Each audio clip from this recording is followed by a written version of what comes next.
میرے دوستو،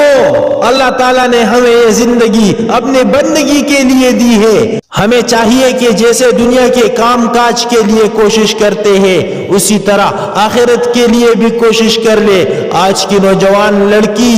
صبح صبح اٹھتے ہیں تو اسے فکر ہوتی ہے کہ مجھے ناشتہ تیار کرنا ہے، پھر اپنے گھر کی صفائی کرنی ہے، مجھے یہاں وائفر لگانا ہے، مجھے فرنیچر کو صاف کرنا ہے، پردے دھونے ہیں۔ بیچاری دن کی کئی گھنٹے اسی قسم کی کاموں میں لگا دیتی ہے۔ اگر پوچھا جائے کہ یہ صفائی کیوں کر رہے ہو تو کہیں گے، لوگ کیا کہیں گے کہ یہ کتنے گندے لوگ ہیں۔ لوگوں کی نظر میں اچھی بننے کے لیے ہم 4-5 گھنٹے لگا دیتے ہیں، لیکن اگر پروردگار نے کہا دیا کہ اے میرے بندے تیرے دل بھی تو میرا گھر تھا، تجھے اس کی صفائی کے لیے 10 منٹ بھی نہیں ملی، استغفار کے لیے تجھے چند منٹ ہی نہ ملی، میرے محبوب صلی اللہ علیہ وسلم پر درود بھیجنے کے لیے تجھے کچھ فرصت بھی نہ ملی، تجھے میرے سامنے سجدہ ریز ہونے کے لیے وقت ہی نہ ملا،